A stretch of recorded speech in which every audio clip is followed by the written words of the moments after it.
महाभारत की कहानी भीष्म पितामह के 5 चमत्कारी तीर। यह बात उस समय की है जब कुरुक्षेत्र में कौरवों और पांडवों के बीच युद्ध चल रहा था।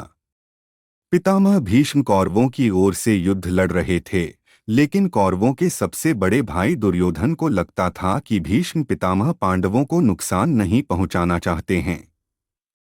दुर्योधन का मानना था कि पितामह भीष्म बहुत शक्तिशाली हैं और पांडवों को मारना उनके लिए बहुत आसान है। इसी सोच में डूबा दुर्योधन भीष्म पितामह के पास पहुंचा।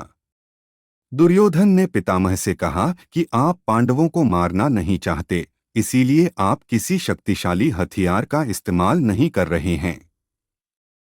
दुर्योधन की बात सुनकर भीष्म बोले, अगर तुम्हें ऐसा लगता है तो मैं कल ही 5 पांडवों को मार गिराऊंगा।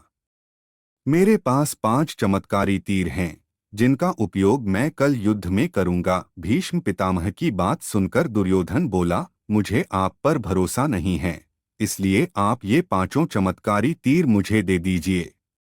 मैं इन्हें अपने कमरे में सुरक्षित रखूंगा। भीष्म ने वो 5 तीर दुर्योधन को दे दिए। दूसरी ओर श्री कृष्ण को इस बात का पता चल गया। उन्होंने अर्जुन को इस बात की जानकारी दी। अर्जुन यह सुनकर घबरा गया और सोचने लगा कि इस मुसीबत से कैसे बचा जाए। श्री कृष्ण ने अर्जुन को याद दिलाया कि एक बार तुमने दुर्योधन को गंधर्वों से बचाया था। तब दुर्योधन ने तुमसे कहा था कि इस एहसान के बदले तुम भविष्य में मुझसे कुछ भी मांग सकते हो।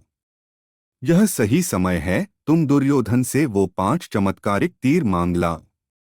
इसी तरह तुम्हारी और तुम्हारे भाइयों की जान बच सकती है। अर्जुन को श्री कृष्ण की सलाह बिल्कुल सही लगी। उसे दुर्योधन का दिया वचन याद आ गया। ऐसा कहा जाता है कि उस समय सब अपने दिए गए वचन जरूर निभाते थे। वचन तोड़ना नियम के खिलाफ माना जाता था। अर्जुन ने जब दुर्योधन को उसका दिया वचन याद दिलाया और 5 तीर मांगे, तो दुर्योधन मना नहीं कर सका। दुर्योधन ने अपना वचन निभाया और वो तीर अर्जुन को दे दिए। इस तरह श्री कृष्ण ने अपने भक्त पांडवों की रक्षा की।